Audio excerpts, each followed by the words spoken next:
स्वागत है आप सभी का मेरे YouTube चैनल एजुकेशनल स्टोरी में। आज की कहानी है मालती जोशी जी की कहानी मेरे आंचल का अभयलोक।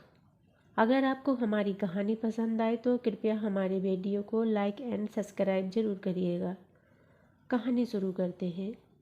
सोनक, सानू बेटे, सोनू। मेरी तीसरी पुकार पर वह कमरे के दरवाजे पर आकर खड़ा हो गया और झल्लाकर बोला, क्या है, क्यों चीख रही हो? मैं अवाक, गुस्से का एक गुब्बार सा मन में उठा, पर अपने को जब्त करते हुए मैंने कहा, चीख कौन रहा है, मैं कि तुम? तुमसे तो आजकल बात करते ही डर लगता है, एकदम काटने को ही दौड़ते हो। ठीक है, मैं कटखना कुत्ता हूँ। काम क्या है बताओ? सोनू, ठीक से बात नहीं कर सकते तुम? मैं तो हमेशा ऐसे ही बात करता हूँ, पर आप आजकल सोफिस्टिकेटेड लोगों की सोहबत में है ना, इसलिए आपको अपना ये बेटा उजड़ और गंवार लगने लगा है। काम क्या था बताइए? कुछ नहीं, और होगा भी तो मैं अपने आप कर लूँगी। किसी के एहसानों की ज़रूरत नहीं है मुझे। और मैं अबाउट टर्न करके अपने कमरे की ओर चल पड़ी। मन में एक छीण सी आशा थी कि वह सॉरी सॉरी करता हुआ पीछे आएगा, गले में बाहें डालकर मनाने की कोशिश करेगा। पर यह सब तो अब सुदूर अतीत की बातें हो गई हैं। पहले वाला सोनक पता नहीं कहाँ खो गया है। क्या उसे कभी लौटा पाऊंगी? मेरी हताशा से बेखबर सोनक अपने कमरे में जाकर फिर से इंटरनेट के सामने बैठ गया था और मैं अपने कमरे में सिर पकड़कर बैठी थी। मेरी सारी शक्ति ही जैसे किसी ने निचोड़ ली थी। कितने उत्साह से बाजार जाने के लिए तैयार हुई थी कि तभी लंबी लिस्ट बना ली थी। सोचा था सोनक को भी साथ ले लूँगी। साथ में कोई रहता है तो शॉपिंग में आसानी होती है। परसों नील और सुचित्रा आ रहे थे। शादी में जो विदाई हुई थी वह तो रस्म अदायगी थी, असली विदाई तो अब होगी। अब मेरी लाडली अपने दूल्हे मियाँ के साथ अमेरिका चली जाएगी। फिर पता नहीं कितने दिनों बाद आएगी, साल 2 साल या कि 3 साल, कौन जानता है। उसे देने के लिए मिठाई नमकीन लेने थे। उसकी पसंद का खाना बनाने के लिए सब्जी मार्केट का एक चक्कर लगाना जरूरी था। सुचित्रा के लिए प्यारा सा सूट मैंने पहले ही ले रखा था, पर नील के लिए एक अच्छी सी टी शर्ट लेनी थी। मुझे पुरुषों के कपड़ों की समझ जरा कम ही थी, इसलिए सोनक की चिचोरी कर रही थी। पर ये महाशय तो आजकल सीधे मुंह बात करना भूल गए हैं। वैसे यह एक तरह से अच्छा ही हुआ। वह साथ जाता भी तो नील के नाम से ही भड़क जाता। उसका यह नाटक सुचित्रा की शादी से ही शुरू हुआ है। शादी पर पापा का आना उसे बेहद नागवार गुजरा था। मुझे भी बहुत अच्छा लगा हो, ऐसी बात नहीं है, पर मेरी मजबूरी थी। शादी के ठीक 1 महीना पहले उसके ससुराल वालों ने यह शर्त रख दी थी। इसे मांग कहें या शर्त, पर एक बात तय भी थी कि वे इस पर अड़ गए थे। उन्होंने कह दिया था कि घर की बात घर में रहने दें, पर रिश्तेदारों को कानाफूसी करने का मौका न दें। यह कोई प्रेम विवाह नहीं था। मैं आसानी से दूसरा घर बर देख सकती थी, पर वे लोग भी इस तरह की मांग नहीं रखेंगे, इसका क्या भरोसा था।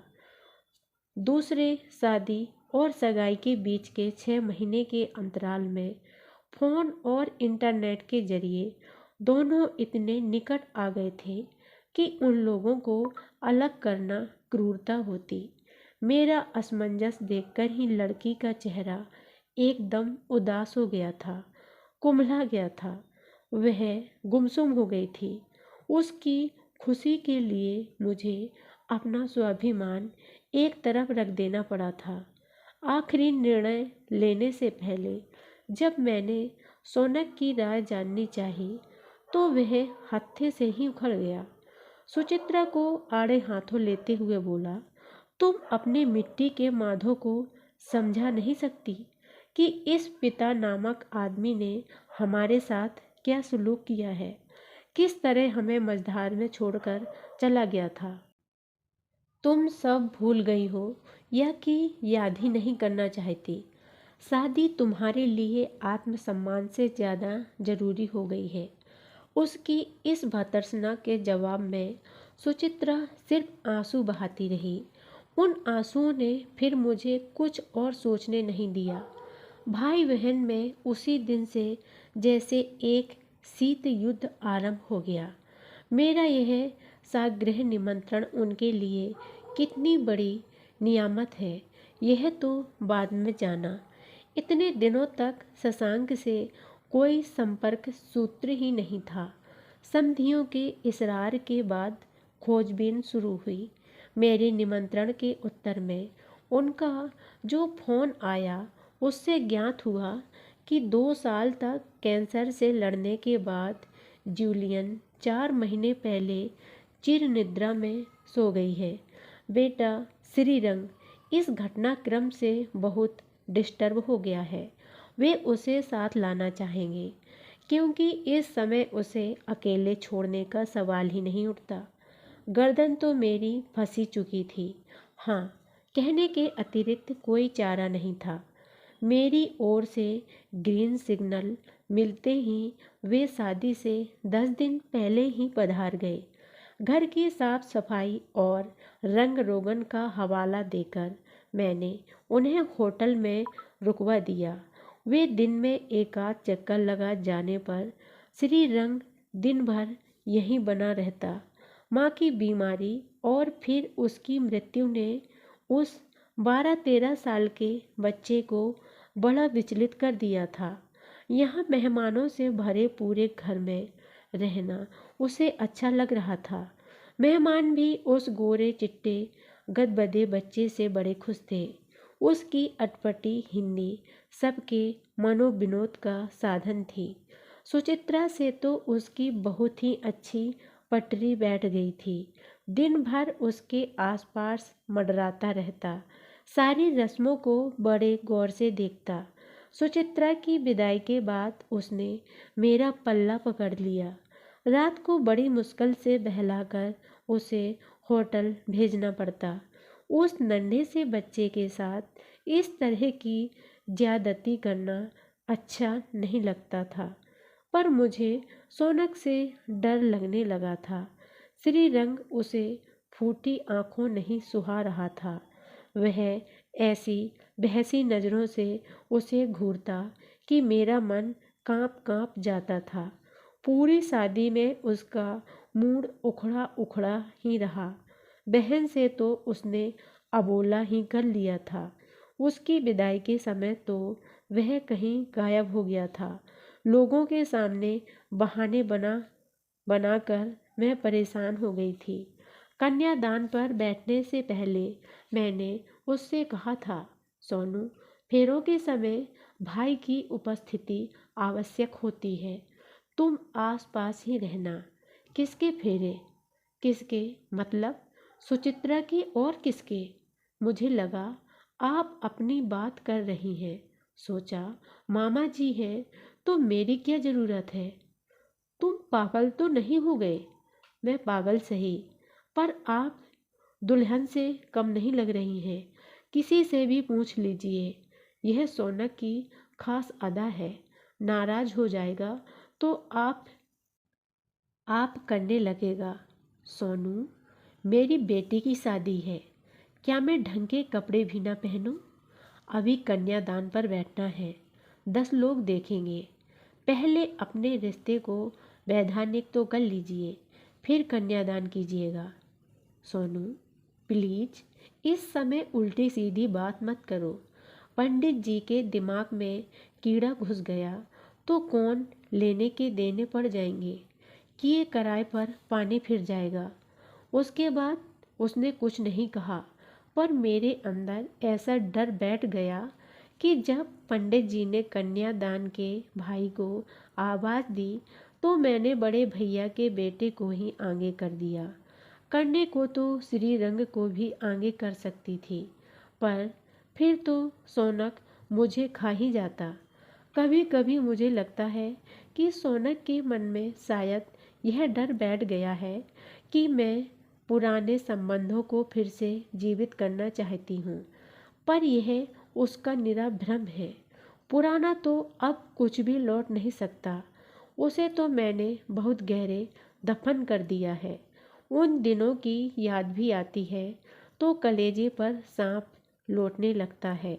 अच्छी खासी गृहस्थी चल रही थी, पर पता नहीं क्यों इनके मन में निरंतर एक असंतोष पल रहा था। फिर एक दिन लगी लगाई नौकरी छोड़कर बेहतर भविष्य बनाने के लिए यूएसए चले गए। 2 साल तक हम उनके पत्रों के सहारे जीते रहे। मेरी नौकरी थी, फिर भी उनके भेजे चेक्स का इंतजार तो रहता ही था।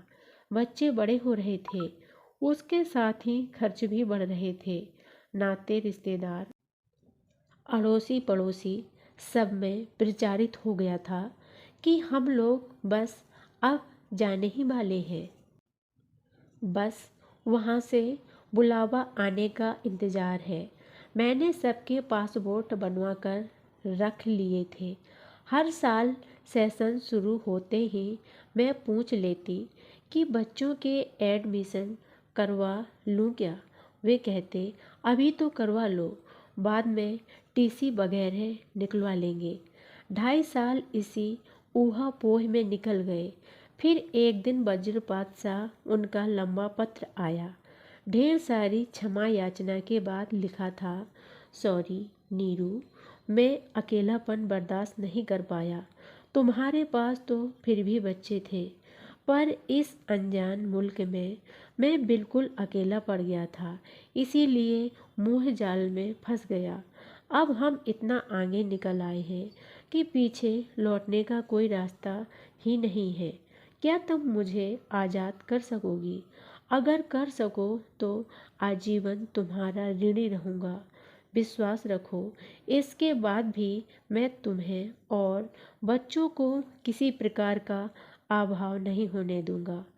आघात जबरदस्त था, उससे उबरने में थोड़ा वक्त तो लगना ही था, पर उसके बाद मैंने क्षण भर का भी विलंब नहीं किया। उन्हें मनचाही आज़ादी तो दे ही दी थी, साथ ही उन्हें सारी जिम्मेदारियों से बरी कर दिया। कह दिया कि ये मेरे बच्चे हैं, इन्हें मैं पाल लूँगी, आपको चिंता करने की ज़रूरत नहीं है। बच्चों की हताशा देखी नहीं जाती थी। इतने दिन तक बेचारे एक स्वप्न लोक में जी रहे थे। उनके सपनों का महल एकदम भर भरा कर गिर गया तो वे हक्का बक्का रह गए।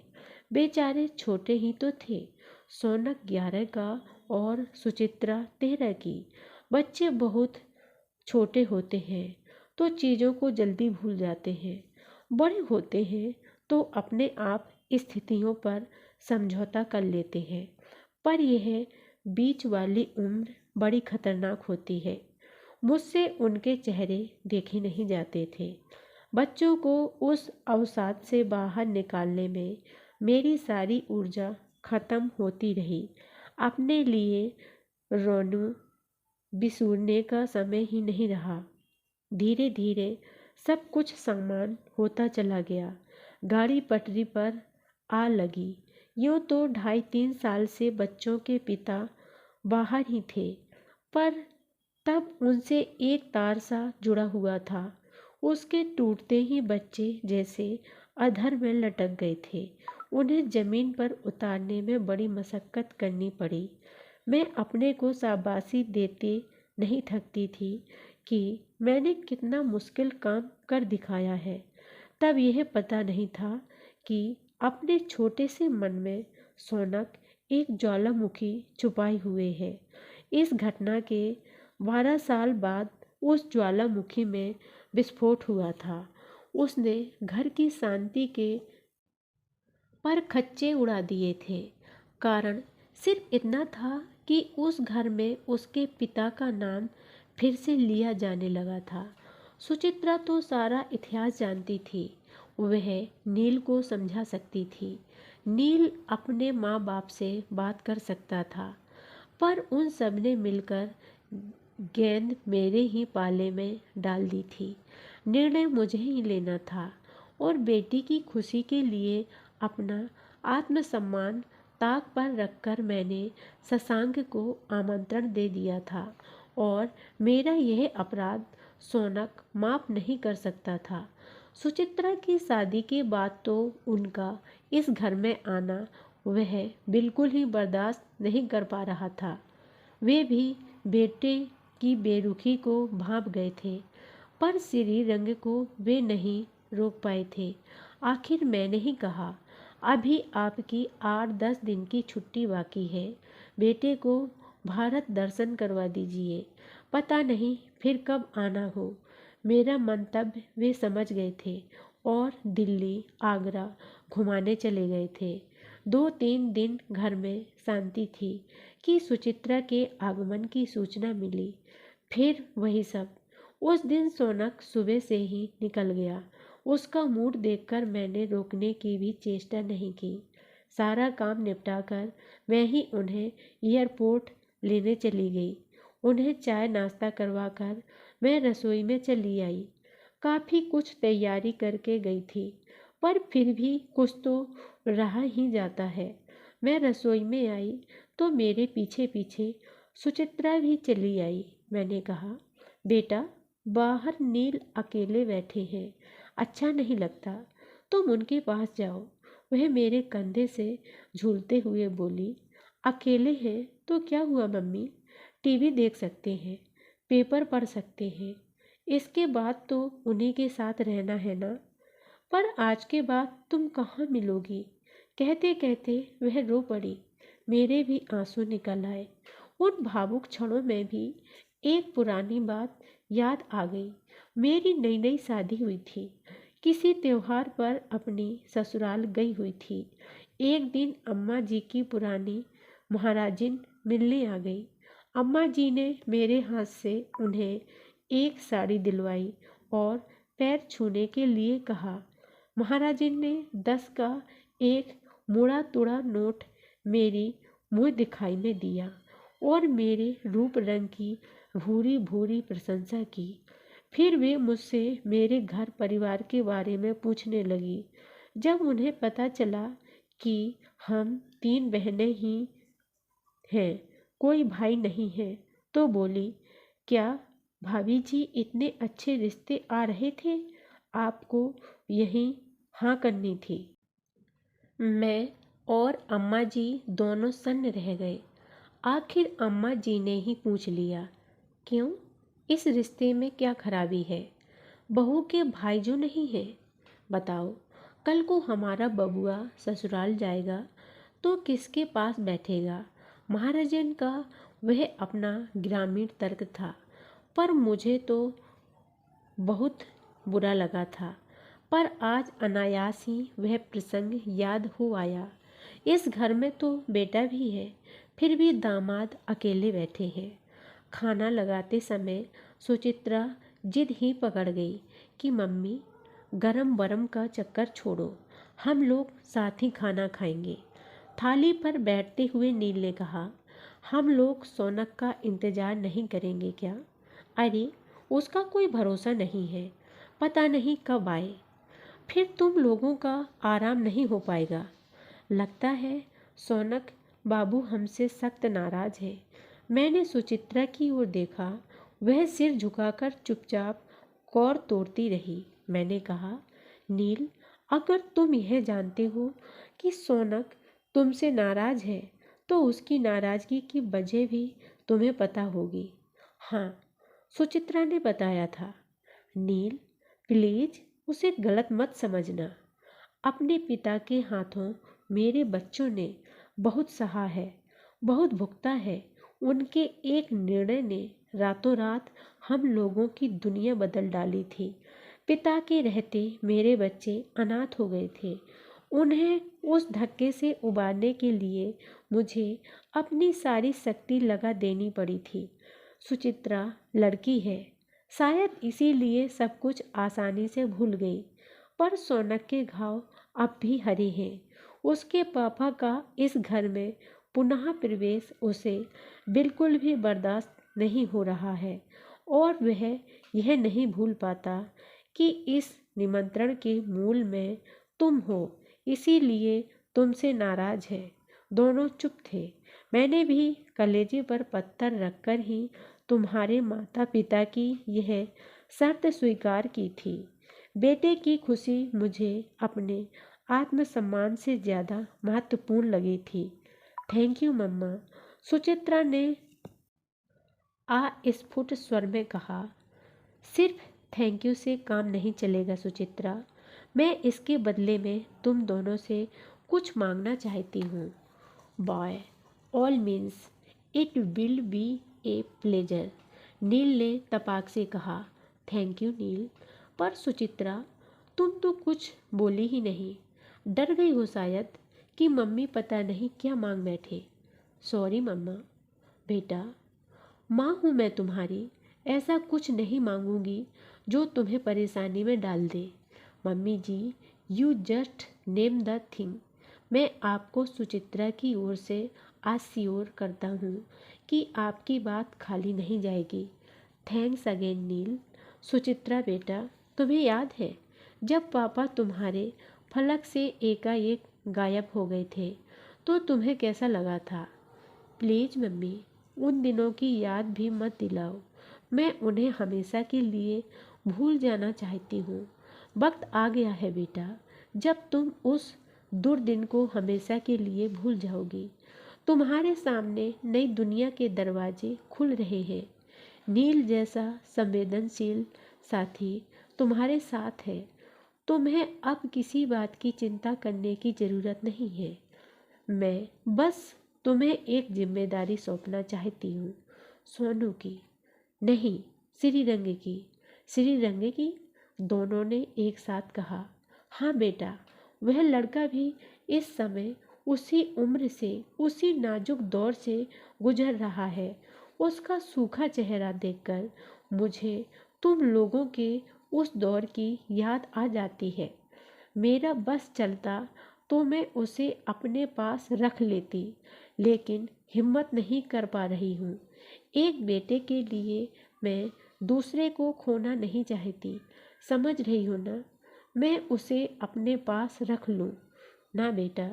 तुम्हारी नई नवेली गृहस्थी में वह बच्चा कहाँ फिट होगा? मैं तो बस इतना चाहती हूँ कि तुम उससे जुड़ी रहो। पत्रों से, फोन से, राखी भाई दूज पर तुम दोनों उसके पास चले जाया करो या उसे अपने पास बुला लो। वह बच्चा ममता के लिए छटपटा रहा है, उसे वह दो। उसके जीवन में एक शून्य भर गया है, उसे भरने की कोशिश करो। कुछ दिनों बाद वह अपने आप संभल जाएगा। मुझे मालूम है अमेरिका बहुत बड़ा देश है, दूरियां बहुत ज़्यादा हैं, पर इतना तो तुम अफोर्ड कर सकते हो, मुझे विश्वास है। मम्मी जी, उसकी किसी लंबी छुट्टी में हम उसे बुला लेंगे। उस समय आप भी हमारे पास आकर रहिए, जी भरकर उसे प्यार कीजिए। तुम्हारे यहाँ आना तो है, पर अभी नहीं। जब तुम्हारे घर में कोई नन्हा मुन्ना मेहमान आएगा तब पूरे 6 महीने आकर रहूँगी। बोर हो जाओगे। 6 महीने सोनू को छोड़कर रह लोगी? सुचित्रा ने कहा। तब तक क्या वह घर पर ही बना रहेगा? वह भी तो कहीं नौकरी पर चला जाएगा। ये उसका आखिरी सेमेस्टर चल रहा है, इसीलिए तो मुझे और भी चिंता हो रही है। ये फालतू की उधेड़-बुन कहीं उसकी पढ़ाई न चौपट कर दे। इसीलिए अब सब दूर से ध्यान हटाकर सिर्फ उसी को देखना है। खाने के बाद मैंने उन दोनों को ज़बरदस्ती आराम करने भेज दिया। कहा कि 4 साढ़े 4 बजे चाय बनाकर आवाज़ दूंगी। फिर रसोई समेटकर मैं अपने कमरे में आ गई, दरवाज़ा बंद किया और सोनक का नंबर लगा दिया। सोनू, सुबह तुम एयरपोर्ट नहीं गए? कोई बात नहीं, पर शाम को तुम्हें दीदी को छोड़ने जाना है, उसमें कोई छूट नहीं मिलेगी। बिटिया इतनी दूर जा रही है, मैं चाहती हूँ वह खुशी खुशी विदा हो। तुमसे बिना मिले चली गई तो यह बात महीनों उसे सालती रहेगी। तो बहन के लिए तुम्हारे मन में जरा भी प्यार हो तो शाम 5:30 बजे तक घर पहुंच जाना। यह तो हुई एक बात।